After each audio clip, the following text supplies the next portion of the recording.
Welcome back, friends, to our next episode. We are excited to have you with us as we dive into today's topic. I am your host, Maria Pontes, retirement lifestyle coach and an author. Today, I have a guest who is multi talented called Dr. Seema Sharma. For decades, she has impacted thousands of lives as a lecturer, school principal, and still doing it as a teacher education and as head of education technology for her district. But Dr. Seema influence goes far beyond the classroom. She's a published poet in 2 languages, an associate editor for an international journal, and even a certified tarot card reader and numerologist. Dr. Seema's dedication to emotional well being is evidenced through her certification in the psychological first aid and John Hopkins University and emotional management from Yale. With a long list of awards recognizing her contribution to education, humanism, and women's empowerment, Dr. Seema is now approaching retirement. But we know this powerhouse won't slow down. Get ready to hear Dr. Seema's insights on creating a meaningful, impactful, and fulfilling legacy in her golden years. Friends, do wait till the end as Dr. Seema has promised a surprise for you. So, with this, I would like to welcome Dr. Seema on board today. Thank you, Dr. Seema, for joining us today. And we are so excited to hear so much about what we've just introduced you to our audience. And I'd like you to share all your stories today and what are your plans for a retirement lifestyle. So, Dr. Seema, you've dedicated decades to education, impacting countless teachers and students. As you approach retirement, what new passions or areas of knowledge are you excited to explore? First of all, thank you very much, Maria, for inviting me here. And it's a great pleasure to be with you. I have always been inspired by you. So, great pleasure to be here. Thank you, Dr. Seema. Coming over to the question that you have asked, what are my plans post-retirement? Whenever I think about my life post-retirement, it's more exciting than before, So the second inning of my life is going to be eureka kind of a moment for everybody to see that I can visualize, because I have thought about changing lives. I have changed my life. I have changed my emotional health, my physical health, and I have learned a lot as far as healing techniques are concerned and self-healing concepts are concerned. I have experienced a lot. So I'm going to apply that and help people with that, millions of people across the world. Awesome. So, in your introduction, we talked about you being a certified for psychological first aid from John Hopkins University and emotional management from Yale. How do you leverage this expertise to navigate your own emotional well-being during retirement and perhaps even guide others from this? Well, Maria, as I have already told you that I have gone through a lot of experiences while teaching in school and then working as a principal and now as a teacher educator also. I have experienced a lot of things, and I have seen that right from our childhood, we start experiencing such emotional traumas, such setbacks that keep on lurking behind our consciousness till the end of our life. Yes. And definitely they give rise to not only our physical ailments, but also our mental health. They affect our mental health as well. I thought, why not learn from some prestigious platforms? I learned about psychological first aid, how we can help somebody who is already going through a mental trauma, and emotional health, how our emotional health affects our lives, our physical and mental health. So definitely I'm going to use that while I'll be helping people to live a happier and a more fulfilling life. Next question is, with 18 years as a lecturer and 6 years as a principal, you possess a huge amount of wealth of leadership experience. What key takeaways will you carry into your retirement to create a fulfilling and impactful next chapter? As far as leadership skills are concerned, I'm very much happy to say that teamwork is one thing, one key area that has to be worked upon by all the leaders. So leaders have to keep their team intact. They have to motivate the people around them so that there is a conducive environment, there is a happy environment, and they can work together, holding hands and work for each other's growth, not only for my growth. So most of the times we are thinking about myself, right? So the team should be the environment, and the energy of the team should be that they should help each other grow, and they should help the leader grow and the company grow, or the organization for which they are working, that should also grow. So it should be a win-win situation for everybody. So this kind of a situation has to be led by a skilled leader. So a good leader is who can lead his team very, very well towards a growth mindset and towards a positive environment and towards a positive outcome. So you currently, as a head of education technology for your district school, how do you see technology playing a vital role in your post-retirement life? And how will you use it to stay connected, to learn new skills, or even pursue creative ideas? Well, that's a very good question, Maria, because I have seen in my career that people stop learning technology when they are approaching their retirement. Yeah. Whenever we run sessions for them and they say, we are approaching retirement, where do we need to learn all this? Technology is not for us. Or they are scared of technology or using technology or this or that. So I have learned it throughout my life that if I know everything, even if I hire people around me, I have enough money or I have enough resources, I can hire somebody.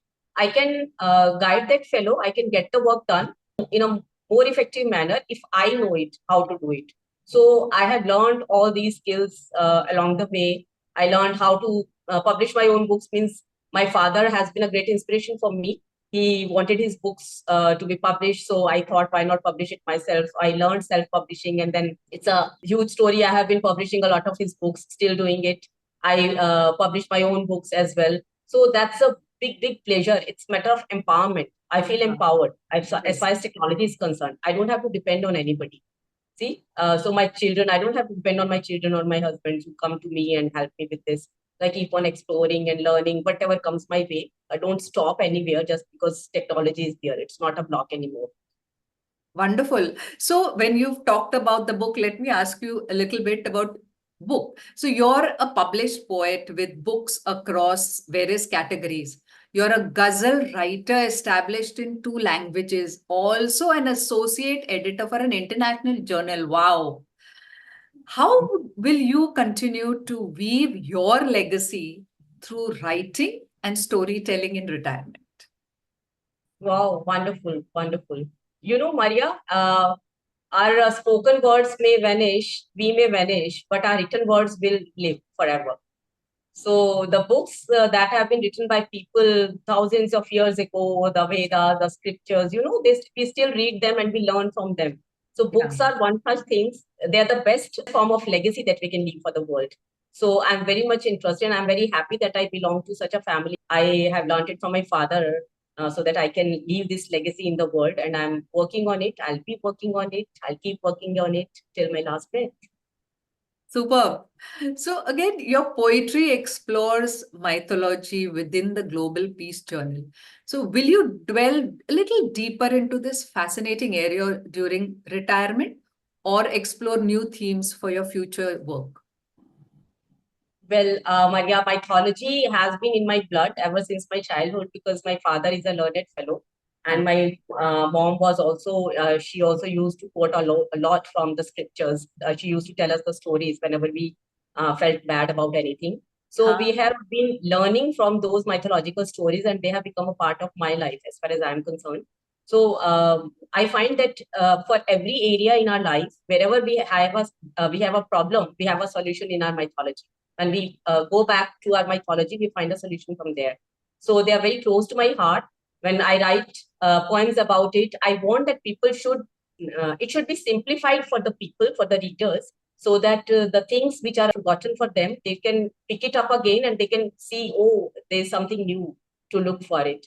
And same in the books also. When we write something about quoting mythology and the pieces from the mythology, so it appeals to people. They find that, okay, it was there years ago and it's here in the present time also. So it's relevant even now. So definitely we feel connected with our roots. So that's a very, very beautiful thing about mythology. So it's very close to my heart. So you've received recognition for your contribution to education, humanism, and women's empowerment. How will you use these experiences to inspire and empower others during your retirement? What are your plans?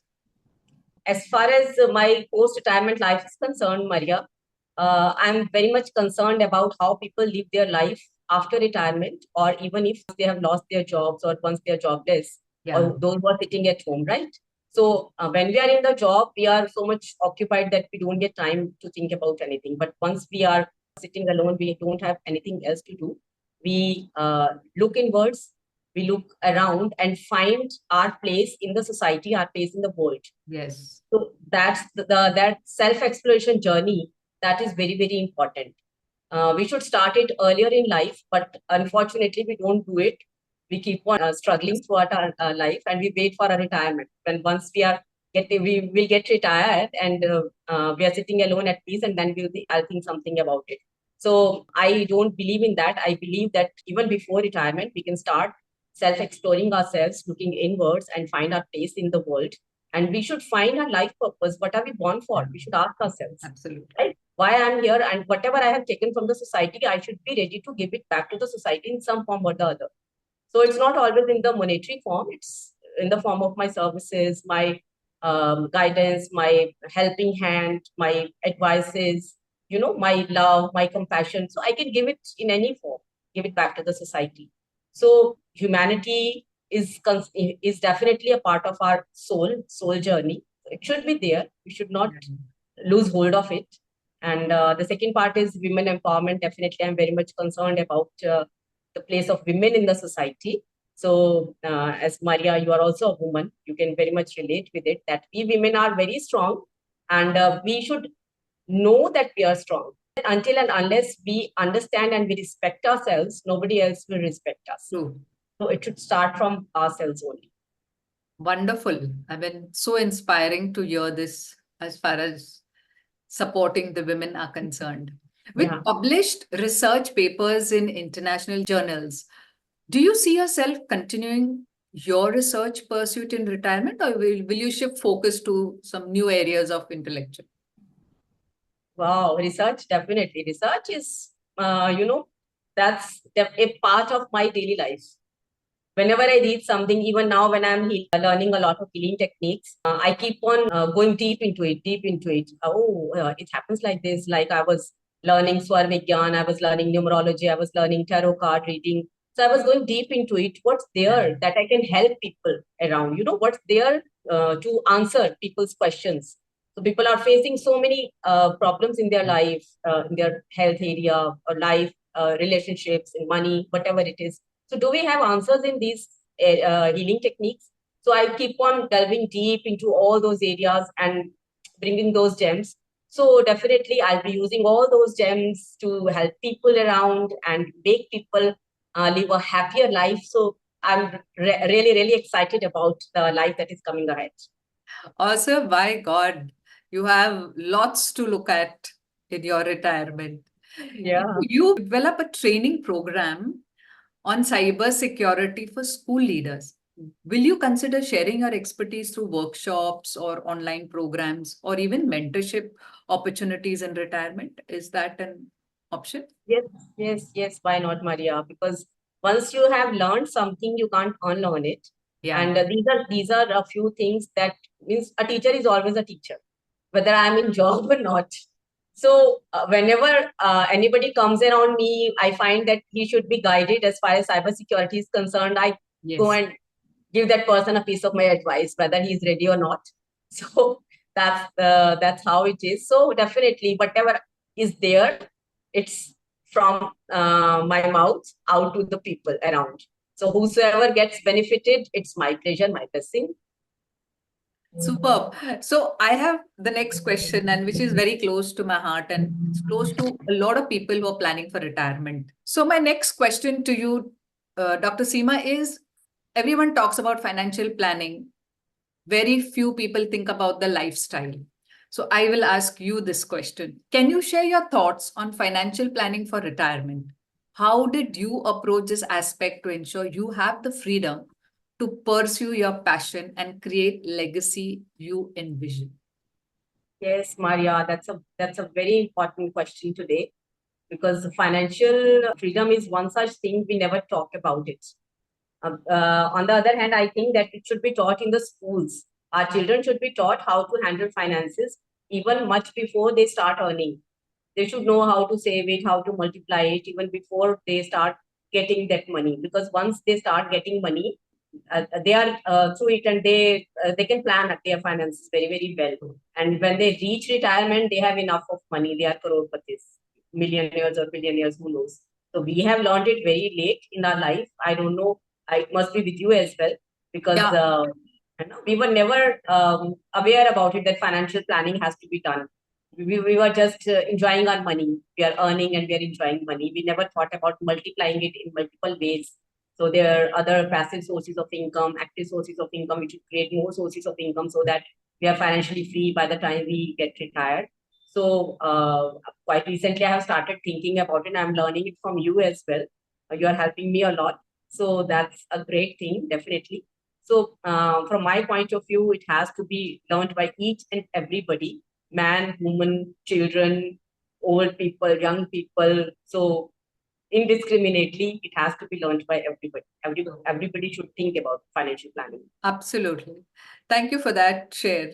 So my next question is, as you embark on this exciting new phase, what does your ideal retirement legacy look like? And how will you continue to touch lives and make a positive impact on the world in just one short line?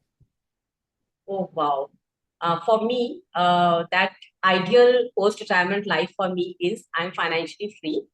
I have enough money in my bank.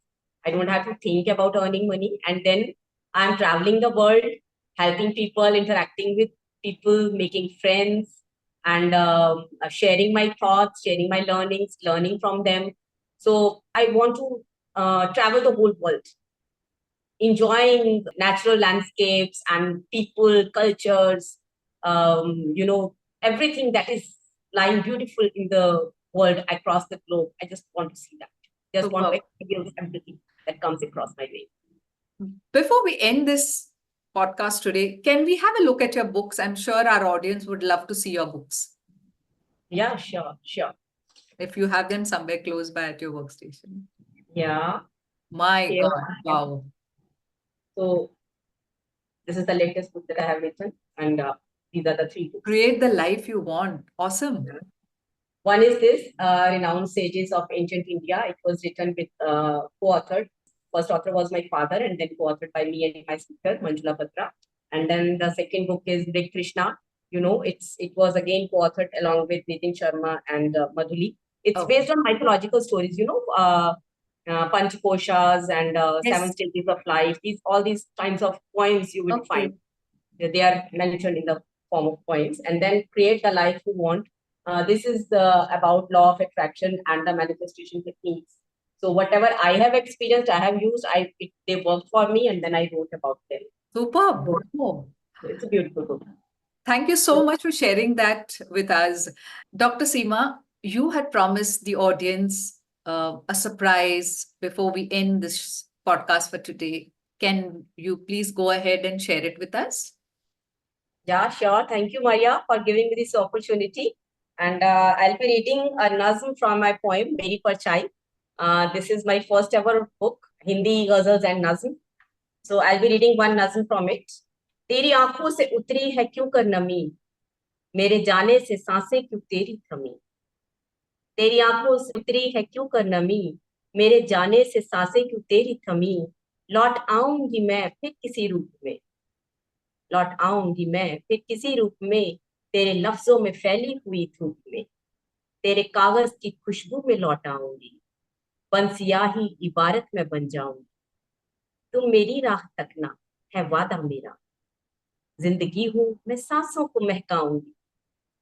Canvas पे भी तेरे उभर आऊंगी, तेरी कविताओं में भी नजर आऊंगी, तेरे हाथों की लर्जिश में फंस जाऊंगी, और कलम बन के ख्वाबों को लिख जाऊंगी. जब मोहब्बत का सुर कोई साधेगा जब मोहब्बत का सुर कोई साधेगा तू, बन तरन्नुम जुबां से बरस जाऊंगी। लेके अंगड़ाई बिस्तर से जागेगा जब, बन सुबह मैं तेरे दिल पे छा जाऊंगी। लेके अंगड़ाई बिस्तर से जागेगा जब, बन सुबह मैं तेरे दिल पे छा जाऊंगी। छोड़ दे ये उदासी ये तन्हाइयां, तू जो टूटेगा मैं भी बिखर जाऊंगी। तेरी मीठी सी मुस्कान दे दे जरा, देके ढेरों दुआएं चली जाऊंगी। देके ढेरों दुआएं चली जाऊंगी। तेरी आंखों में उतरी है क्यों कर नमी, मेरे जाने से सांसें क्यों तेरी कमी। Wow, wow, wow. Oh, wow. Thank you so much. Awesome. Thank you, Dr. Seema. I mean, you really entertain us also despite a podcast session. Thank you for the wonderful surprise. And it was such a pleasure having you on our podcast today. Yeah, thank you so much. Thank you so much, Maria, and love to you and love to all the viewers for watching us. Yes, friends, if you have to connect with Dr. Seema, I will share the details in the description below. Do feel free to go ahead and connect with her. Thank you. Thank you so much.